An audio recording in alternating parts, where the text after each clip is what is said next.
Julle sal onthou so rukkie terug het ons gepraat, het professor Jan Albert van der Bergfonds met ons gepraat oor die berg Moria.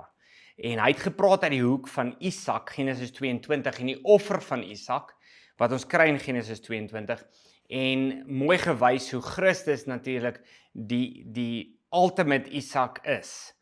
Christus die ultimate offer is, die ultimate lam is, wat in die plek van Isak geoffer word. En hoe Christus dan daardie vervulling bring.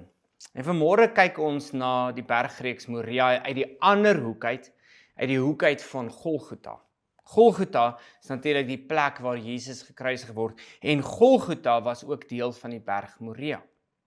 Maar weet jy wat, daar was 'n ander belangrike punt wat ook gebeur het op die berg Moria en dit lees ons in 2 Kronieke 3 vers 1.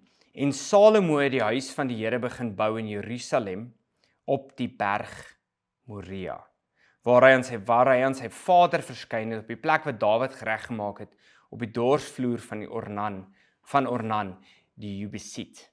Natuurlik is die geskiedenis, God sê vir Dawid, hy sal nie die tempel van die Here bou nie, daar's soveel bloed op sy hande, nie noodwendig slegte bloed nie, maar daar's soveel bloed op sy hande, hy het te veel oorlog gemaak, daar was te veel bloed gevloei in sy tyd. Nee, sy seun Salomo sal die tempel bou, en Salomo kies dan die plek Moria om die tempel te bou.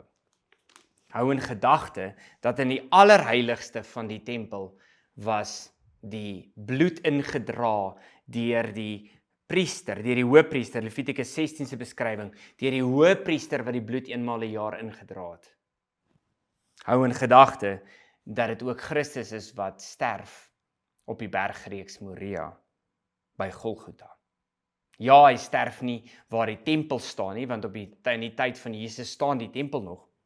Nee, hy sterf net buite die stad, op die bergreeks Moria, waar Abraham begin het, waar die tempel later gebou is, ook op daai bergreeks, maar ook waar Golgotha staan. En hy het sy kruis gedra, sê Johannes 19, en uitgegaan na die sogenaamde hoofskedelplek, in Hebreëus Golgotha, waar hulle hom gekruisig het en saam met 2 ander aan elke kant, en Jesus in die middel.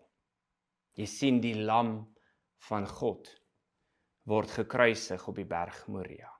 Die bergreeks wat al reeds aangetoon is vir Abraham, wat God al reeds vir Abraham gewys het. Die bergreeks wat ook deel vorm waar die tempel staan, en ook die bergreeks van Golgotha. Sien die verbande sny so mooi in mekaar. Op die einde van die dag is dit die berg wat God sy lam voorsien, wat God sy lam gee, en wat vir ons sy bloed laat vloei, en vir ons die verlossing bring. Kom deel hierdie week in hierdie openbaring, in hierdie betekenis, in hierdie ontdekking, van die belangrikheid van die berg Moria. Sien julle in die preek.